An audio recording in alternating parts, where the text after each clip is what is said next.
Hello and welcome back to the best of Rslash. Today we're taking a look at r/AMA where user BDS1811 posts, "I arrest doctors and nurses who kill their patients. Don't let it happen to you. Former Special Agent Bruce Sackman. Ask me anything." I am the retired special agent in charge of the U.S. Department of Veterans Affairs, OIG.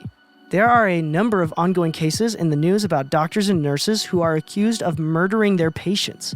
I am the co-author of Behind the Murder Curtain, the true story of medical professionals who murdered their patients at VA hospitals and how we tracked them down.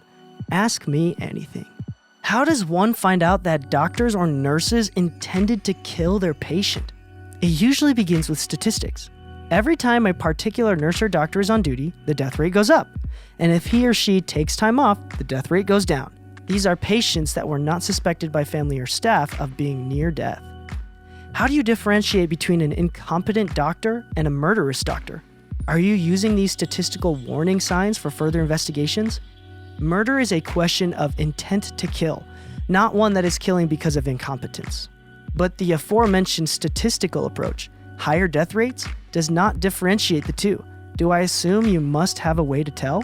The higher death rates is just the first red flag. An entire criminal investigation must begin to determine if these patients expired as a result of their natural disease processes or something more sinister. How do they usually do it? Insulin? Potassium?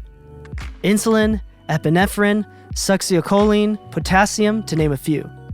Succinylcholine is a horrible way to go. What the freak kind of sadist does that? Paralyzed and slowly suffocating, unable to move at all? You are absolutely correct. Does it mean that if he did it just once or twice, he can get away with it? The more hospital murders, the more likely of getting caught. Unfortunately, it seems to take a good number before any eyebrows are raised. I mean, fair. A sick person dying in a hospital isn't exactly news. Exactly why they get away with it for so long. Yo, this is actually kind of terrifying. Any life hacks for how not to be murdered, or is this just random chance? How are most of the murders committed? Is there a specific bracket of people most at risk? What was the most difficult to determine murder? God, this feels callous to ask. The very old people have been the majority of victims, but certainly not exclusively. The murders are committed in the hospital usually around 3 a.m. when few people are around. It is very difficult to prove murder in a hospital setting. Do you think installing more surveillance cameras throughout the hospital resolved this issue? It couldn't hurt, but with HIPAA, you probably won't get to see what you're hoping to see. Was there somewhat of a common motive between the doctors and the nurses that you had arrested? I.e., what did these people do? By far, the most common motive has been Munchausen syndrome by proxy, intentionally putting a patient into code, then showing staff what a great caregiver you are by trying to save their lives. Like the fireman who burns down the firehouse to show off his firefighting skills. When you look at MSP and parents, they keep their children alive for many years and the child only dies when they fail to rescue them. So are the death of patients only the tip of the iceberg, with there being many patients that were assaulted but survived the assault? Yes, there were survivors even when Dr. Swango tried to kill them, but no one believed that this doctor, your doctor, had tried to murder them. Is it murder then? If the intention is to save the patient but for whatever reason they fail, wouldn't it be manslaughter? They couldn't care what happened to the patient. They have no intention of saving the patient, only putting on a good show.